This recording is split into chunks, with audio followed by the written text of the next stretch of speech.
자, 제가 핸드폰을 제가 지금 이제 설치를 했습니다. 설치를 하고 이어서 우리 부분을 이제 우리가 다시 들어보겠습니다. 열세 이번 주 토요일에 학기말 고사는 10개 시대구분요. 계속 중간고사에 나왔던 부분 그리고 다시 리피트하는 거예요. 그래서 39권의 성경 이름 이것도 중간고사 나왔죠. 10개 시대의 주연과 무대 줄거리 이것이 이번에 추가되는 겁니다.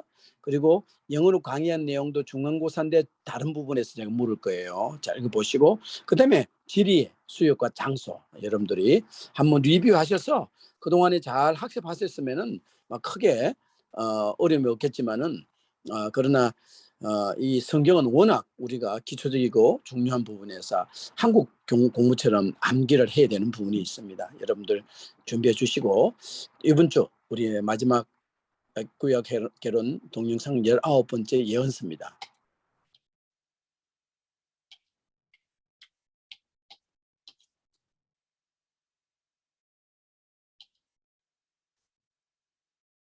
예언서에 글자가 왜 표시할 수 없다고 나오네요. 제가 다시 공유를 스크린을 어제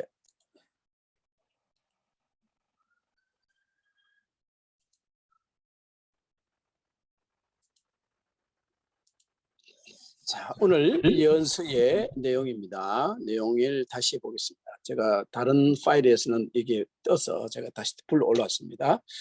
선지자의 외침 속에 나타나신 하나님. 자, 우리가 스크린을 보면은 if not 영어로 나와 있는데 만약 채찍과 당근이죠. 당근이 보이죠? 이게 하나님께서 우리를 치어서 복종시키는지 아니면은 당근을 주어서 우리를 훈련시키는지. 자, 점쟁이와 예언자의 차이가 무엇입니까? 다시 말하면 점과 예언의 차이는 무엇입니까? 세 가지만 답해 보시죠. 웃지 말고 여러분 종이 있죠? 그리고 성경 펜하고 있죠? 그것을 거기다가 한번 써보시기 바랍니다.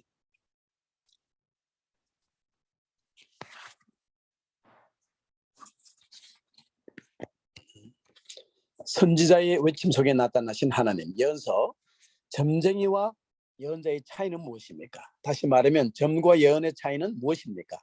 세 가지만 답해 보시죠. 자, 한번 여러분 종이에다가 1, 2, 3 점쟁이는 뭐고 예언자는 뭘까? 자,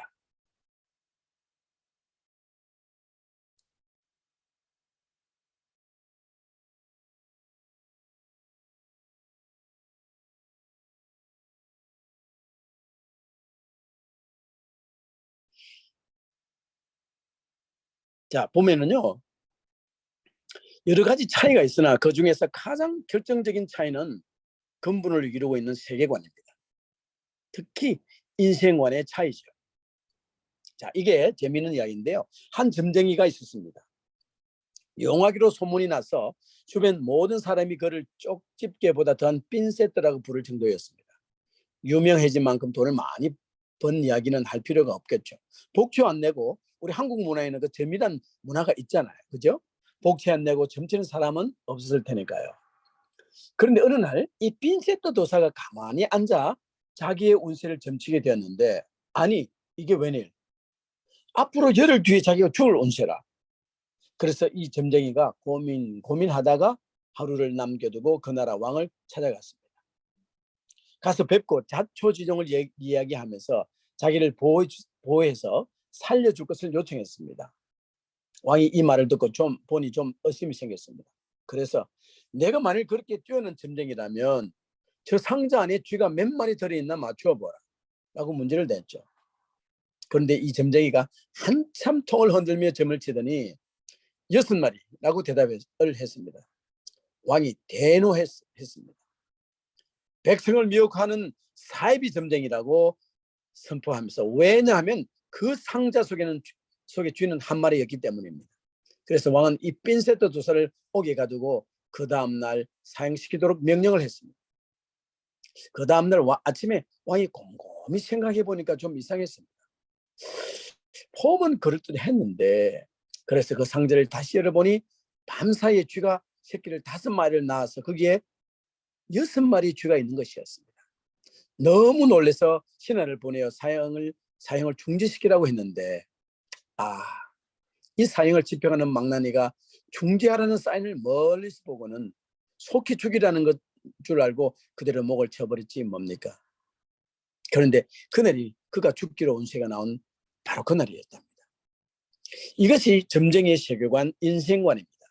모든 사람의 운명은 날 때부터 정해져 있어서 아무리 애써도 그 정해진 운명을 피할 수 없다는 것입니다. 즉 점쟁이는 결정론적 운명론을 믿고 있는 것입니다.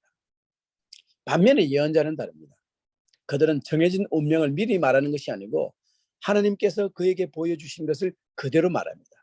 그런데 그것은 앞으로 이렇게 될 것이다, 놀랬지 라는 의미보다 자, 그러니 선택해. 회개하고 복을 받든지 아니면 고집 피우다가 죽든지 라는 메시지를 담고 있는 것입니다. 인생은 결정된 것이 아니라 하나님께서 언제라도 바꿀 수 있는 것이라는 것이죠. 그러니까 우리에게 주시는 예언자의 예언은 반드시 들어야 합니다.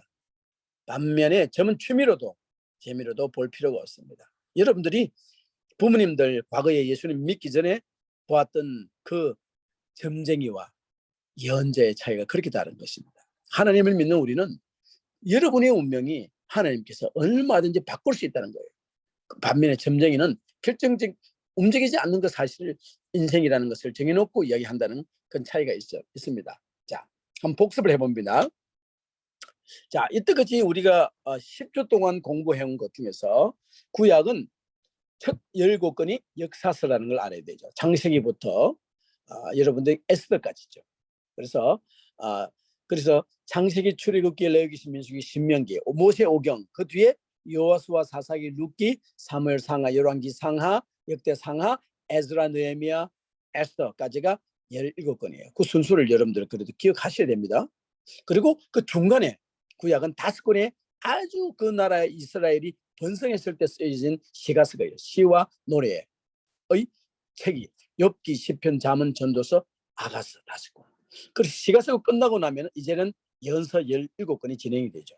그래서 이사야, 예레미야, 애가, 그래서 아이사야, 제레마야, 라멘테이션, 에스겔, 다니엘, 호세아, 조엘, 아모스, 오바댜, 조나, 미가, 네훔, 하박국, 스바냐, 헤가이, 학계, 스가랴, 말라기. 요 17권이 구약의 전체 내용이죠. 자, 전체 책입니다. 자, 역사 속에 나타나신 하나님과 찬양과 기도 속에 나타나신 하나님에 대해서는 이미 공부를 했잖아요. 그것이 역사 17권이고 지난주까지 그 5권의 시가서를 공부했어요. 앞에 부분 17권이 빼되기 때문에 우리 시간을 거기에 많이 보냈습니다. 그래서 시가서와 예언서는 볼륨은 5권인지 17권 많지만은, 그러나 이것은 그 빼되 마지막 이스라엘 망한 무렵에 집중적으로 나온 선지자들의 책이기 때문에 저희들이 이제 오늘 프레임은 우리가 보겠습니다. 이제는 선지자의 외침 속에 나타나신 하나님을 공부할 차례입니다. 공부 들어가기 전에 앞에서 공부한 역사 수업의 연관 속에서 예언서를 본다면 대부분의 예언서는 왕국의 영적 상황이 악화일로로 치닫던 분열 왕국시대 후반에 쓰여졌으며 그때가 12권이죠. 그리고 포로 시대에는 에스겔과 다니엘 2권이 있죠. 그리고 귀환에 그럼 14권이 되잖아요. 마지막 3권이 포로 귀환 후에 헤가이, 스가랴, 말라기가 쓰여진 거예요. 자, 오늘 이번에는 10초 동안 기본적인 빼드만 잡지만은 여러분들이 앞으로 이제 공부를 하면서 이 37권 중에 어떤 공부를 집중적으로 할 수도 있고 또 모세 오경을 또 집중적으로 볼 수가 있을 거예요. 일일이 우리가 볼 수 없었기 때문에 말을 타고 쭉 달려온 거예요. 자, 봅시다. 자, 이게 시험 문제죠. 이번에 잘 보세요. 왼쪽에 1부터 10까지의 시대, 창조, 족장, 이게 하나님 지으신 아름다운 세상을 관리하도록 지원받은 인간은 하나님처럼 되려는 교만 속에서 그렇게 시작된 그게 주제잖아요. 그 요점 그거를 알아야 됩니다. 족장시대, 출애굽 그 광야, 정복, 사사, 단일왕국, 분열왕국, 포로시대, 포로귀환시대, 침묵시대, 요 10개 빼대 가운데서 여러분 이게 둘, 넷, 6권이잖아요. 이 11권, 이 11권이 창세기부터 쭉 라인으로 역사적으로 이렇게 잡혀 있다는 걸 알고 계시고, 그 사이에 이제 나머지 이 보조 교주 역사서들이 이렇게 들어가고, 그다음에 시가서는 욥기가 창조시대에 써진 인물이라는 거. 그다음에 잠언과 전도서와 아가서가 다니엘 왕국 시대에 써졌고, 시편은 모세부터 요때까지 집중해서 쓰여진 거예요. 그리고 요 박스에 있는 것처럼 마지막 요게 세 권, 학계, 스가랴, 말라기가 귀한 시대, 그다음에 포로 시대 2권, 다니엘과 에스겔, 나머지 12권 예언서가 바로 집중적으로 분열 왕국 시대에 국가가 망할 때 하나님께서 부지런히 보내셨다는 걸 알죠. 이 그림을 보면은 역사가 나타나고 그림이 보이죠. 그죠? 성경이 어떻게 쓰여졌던, 어느 시대에 쓰여졌고 어떻게 하나님께서 역사하셨다는 것이 나타나기 때문에 이 그림을 여러분들에게 완전히 평생 동안 육비에 간직하시기 바랍니다. 자, 그러면은 성경을 볼 때 훨씬 더 깊은 눈으로 성경을 볼 수가 있어요. 그래서 이게 시험 문제에 나오는 거죠. 자, 이번에 예언서의 줄거리를 봅시다. 17권의 예언서 줄거리는 회개를 촉구하고, 읽어볼까요? 다 같이 시작. 회개를 촉구하고. 여러분들이 교과서 80페이지죠. 시작. 회개를 촉구하고 축복을 약속하는 하나님의 음성을 백성에게 선포한 책들이다. 내용 전개를 보면은 예언서에는 4가지 주요 개념이 있는데, 예언자들, 예언자의 메시지, 예언서의 구조, 예언서 개괄이 있습니다. 자, 예언자들은 뭐냐면은 평범한 사람으로 살다가 하나님이 영이 임함으로 예언자가 되었어요. 다들 평범한 사람이에요. 그죠? 예언자는 처음부터 특별한 사람이 아니었어요. 오히려 개인적으로는 열등감이 많은 사람들이었는데 하나님께서 치유해 가면서 사용하시죠. 그래서 제일 첫 번째 예언자 모세가 이 경우부터 시행합니다. 40대에 자기 동족을 죽이고 도망갔잖아요. 40년 주에 하나님께서 그를 부르셔서 80이 됐을 때에 그를 썼습니다. 그러나 일단 하나님께 잡힌 사람들은 놀라운 용기와 인내로 하나님의 일을 감당해 갑니다. 그래서 하나님의 일은요, 개인의 의지로 하면은 얼마든지 언제든지 끝나고 떨어져 나가죠. 그러나 하나님께 불림을 받은 것이기 때문에 여러분들이 이 학업을 하는 거예요. 하나님께서 불림을 받지 않은 사람들은요, 계속 못해요. 예언자들이 감당해야 할 어려움에는 다음과 같은 것들이 있습니다. 권력자들의 위협, 동족과 거짓 선지자들의 조롱과 핍박, 예언자로서의 삶의 고달픔, 자기 자신의 주장을 포기하는 것. 우리 지금도 여러분들이 그렇잖아요. 정치, 사회적인 어떤 가진 자들의 위협들이 항상 여러분들 주변에 있잖아요. 그리고 옆에 있는 믿는 사람들이, 그리고 또 안다는 사람들이 조롱과 핍박도 하기도 해요. 그죠? 그리고 하나님의 말씀을 공부해가는 여러분들도 고달픈 게 있죠. 삶의 고달픔, 육체적인 삶이 있잖아요. 그리고 때로는 도전이, 내가 아는 믿음에 대한 도전도 올 수 있고, 자, 이런 여러 가지 어려움에도 불구하고 하나님께 순종하여 말씀을 선포한다는 것은 쉬운 것이 아니죠. 그 어려움과 내면적 갈등을 잘 보여준 예언서가 조나와 예레마야죠. Why me 하잖아요. 내가 이래서 나를 왜 이렇게 부르세요? 이렇게 하면서. 자, 두 번째, 예레미야는 눈물로 계속 주님을 부르짖습니다. 그죠? 그래서 눈물의 선지자로 별명이 있죠. 예언자의 메시지는 다 같이 읽어봅시다. 시작. 멸망의 길에서 돌이켜 회개하고 하나님께 돌아오라. 예언자 메시지는 율법의 현실적 적용과 재해석입니다. 즉 하나님의 말씀에 순종하면 하나님의 백성으로 축복 가운데 살고, 불순종하면 버림받고 포로로 잡혀간다는 율법의 핵심을 그들이 살고 있던 시대의 사람에게 적용하고 회개를 촉구하는 것이 메시지예요. 그래서 여기는 이렇게 순종할 거냐 불순종할 거냐, 그것은 그때나 지금이나 우리에게 주는 도전입니다. 자, 현재의 그 17권의 메시지 형태는 여호와께서 이같이 말씀하시되, 여호와께서 가라사대, 여호와의 말씀을 들으라, 이 말이에요. 그래서 하나님이 이런 직접 합법으로 예언자의 입을 통해서 선포되죠. 그 다음에 예언자의 메시지 내용을 보면은 심판의 메시지와 희망의 메시지, 심판과 희망의 두 종류가 있죠. 그래서 희망의 메시지는요, 항상 시작은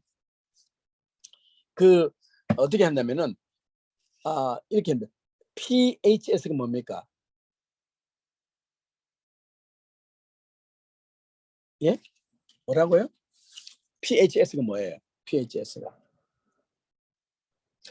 prophecy 뭡니까? hope, prophecy of hope scripture. 그 약자입니다. if로 시작해서 만약에 너희가 회개하고 악에서 떠나 하나님께 순종하면, 그 다음에 심판의 메시지 PJS, prophecy of judgment, judgmental scripture, judgmental scripture, 심판적인 예언이죠. 그러나 만일 그렇지 않으면 if not로 시작합니다. 그러나 만일 너희가 회개하지 않고 순종하지 않으면, 자, 그것이 그렇게 나오는 내용이고, 그 다음에 예언자의 역사관은요, 이 세상과 역사는 회복될 가능성이 전혀 없어요. 그렇죠? 가능성이 있다는 거죠. 그렇잖아요. 네. 그래서 우리가 마지막에 묵시문학적인 아포칼립시스라고 그러죠. 아포칼립시스. 묵시문학적 관점은 이 세상에는 소망이 없고 악의 지배 당하고 있으며 오직 종말과 심판이 오기를 기다릴 뿐이다.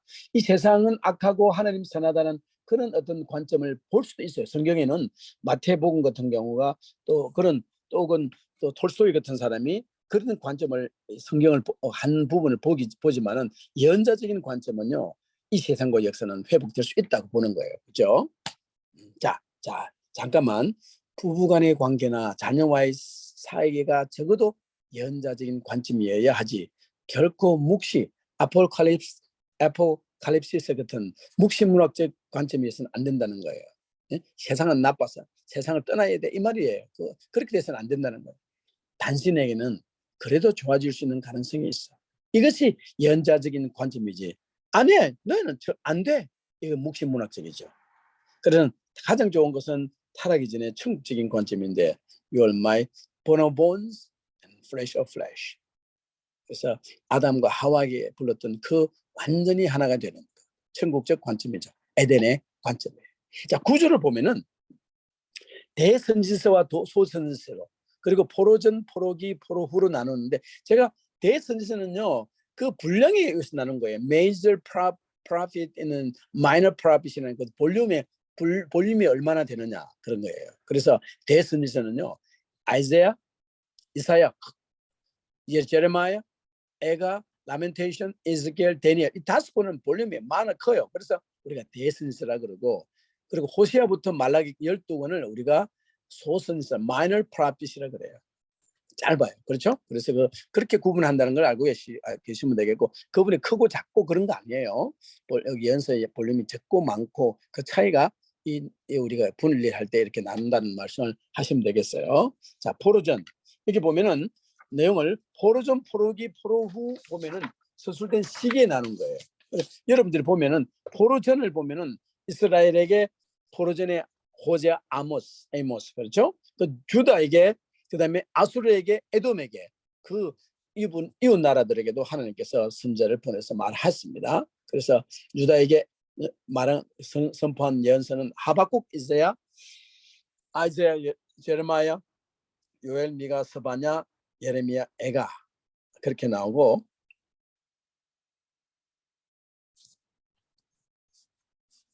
잠시만요. 잘 되고 있는지 확인 한번 하고 다시 들어올게요. 오케이, 됐습니다. 그리고 아수르에는 묘나나 나훔이죠. 그때 에돔에게는 오바댜. 포로기에는 바벨론에서 수술된 것이 에스겔과 다니엘 두 권이죠. 그리고 포로 후에 돌아와서 학계, 스가랴, 말라카이, 그렇게 됩니다. 자, 예언서 개요는요, 각 예언서의 중심 주제는 동일하지만 예언 대상이나 강조점에서 각기 특성을 가지고 있어요. 자, 보면 이 12권을 간단히 읽어보는데, 이사야는 메시아. 자, 이사야가 하나님을 만나고 소명을 받는 장면. 이사야 6장이 대단히 중요하죠. 유명하죠. 이사야서의 모든 메시지가 요약되어 있어요. 그것은 거룩하신 하나님, 위대하신 하나님입니다. 이 하나님은 심판하시는 하나님이시지만 동시에 용서와 사랑의 하나님입니다. 그래서 여기 보면 메시아의 오심에 대한 예언이 이사야에 되어 있고, 그래서 핸델이 메사야를 작가할 때 가장 많은 인용을 했던 것이 바로 이사야였습니다. 그래서 온통 메시아에 대한 언약으로 가득 차 있습니다. 예레미야는 새 언약이에요. 그래서 예레미야 새 언약을 가지고 신약 구약 이름이 붙어진 겁니다. 예루살렘은 멸망할 것이고 이것은 유다의 죄에 관한 하나님의 심판이다. 그래서 포로에서 돌아오면 하나님이 그들과 새 언약을 맺을 것이다.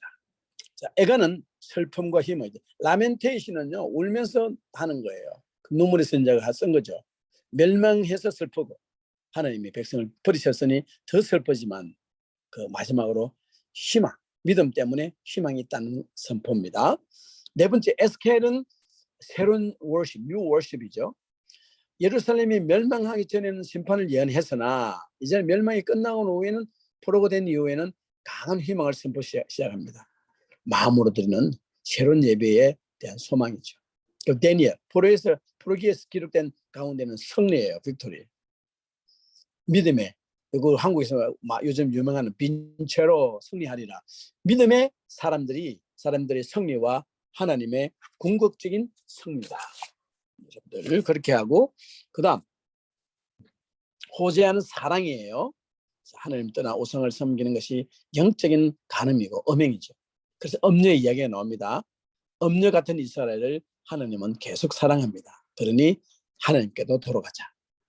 요엘은요, 그 나라의 성령이에요. 미국에는 그 조엘이라는 이름을 많이 해요. 히스패닉계 애들도 많이 들어요. 이름을 조엘. 그 나라의 성령에 대한 열방이 회개하고 돌아올 그날, 그 마지막 날, 그에 대한 예언이 나오고, 아모스, justice, 이 justice. 그 다음에 오바데는 에돔에 대한 경고예요. 그래서 다른 나라 하나님도 열방을 다 사랑하신다는 것이 선지자를 통해서 알 수가 있어요. 요나는 잘 아시죠? 선교된 거예요. 니느웨를 가라고 했는데 자기 싫어서 반대로 가다가 물고기에 삼킴을 당하고 다시 토해내서 하나님 길을 가게 되죠. 그래가지고 그 다음에 미가는 실천하는 신앙이에요. 죄에 대한 심판과 예언, 형식적인 예배를 떠나서 삶 속에서 실천하는 진정한 신앙생활. 나음은 니느웨, 이방 나라에 대한 경고. 아수르의 수도잖아요, 니느웨. 하박국, 의인은 믿음으로 산다. Why? 질문이 많죠, 이게. 왜 불의 현자를 그냥 두시죠? 하나님께서 바벨론 통해 심판할 거야. 아니, why? No, God, it's not working. 왜 그것은 말이 안 됩니다. 어떻게 불신자가 우리 믿는 자를 너희는 믿음으로 말미암아 살 거야. 그것이 내용입니다. 스바냐는 렘넌트예요. 렘넌트. 남은 자에 대한 심판은 연단이라는 걸 알고 그 남은 자가 누리는 구원의 기쁨에 대한 기록을, 학계는 성전 재건에 대한 것, 스가랴 이상들, 앞으로 하나님께서 보여주신 그 많은 그 비전들, 그런 것들이 나타나 있고, 말라카이, 마지막에 쓰여진 이 말라기는요, 온전한 순종, 순종이 제사보다 나은데 특별히 11조에 대한 온전한 11조를 들여서 나를 시험해 보라 한 말이 바로 말라기에 있죠. 그래서 헌금 생활에 대한 그 예배와 가정, 사회생활 11조, 이런 모든 부분에서 온전한 순종을 하라라는 것이 이 성경의 내용이죠. 자, 이것 17건에 우리가 17건을 간단하게 살펴봤고, 여러분들이 숙제가 이제 한번 돌려보세요. 이거를 다시 한번 4가지 줄거리 꼭 필요한 거죠. 저까지 기록하셔서 카톡에 올려 보여주세요. 그리고 요 내용들 쭉 정리해서 여기까지 한번 정리를 해보세요. 이게 여러분들이 84페이지죠. 그 다음에 줄 17건에 대한 가장 대표적인 희망, 여러분들이 이건 암기할 필요는 없어요. 그러나 열심히 하시는 분들은 17건 알아야 되겠다 주제들을, 어느 쪽인 주제들을 이렇게 암기하시는 분도 계세요. 그거는 또 열정이 있는 분들은 또 그런 것까지 하나님께서 기억을 하실 거고 여러분들이 사역에 도움이 될 거예요. 자, 그 다음에 꼭 수역을 우리 알아야 됩니다. 그죠? 이것까지 딱 여러분 했으면은 구약이 하는 것입니다. 이번 주 토요일까지 한번 요거 정리해서 보내주시고 토요일 날 이쪽 시간으로 아침, 여러분들 저녁에 뵙겠습니다. 여러분들 수고하셨어요. 이것도 그날 우리 함께 찬양하면서 함께 주님을 나누기로 하겠습니다. 고생하셨어요. 고생 너무너무 많이 하셨고, 자, 그리고 여러분들 하나님께서 수고하신 만큼 하나님께서는 여러분을 사용하실 것입니다. 훈련을 잘 받은 분은요, 너무 하나님께서 많이 쓰세요. 그래서 훈련을 잘 받으셔서 귀한 하나님의 일들을 감당하는 여러분이 되기를 바랍니다. 기도하겠습니다. 아버지 감사합니다.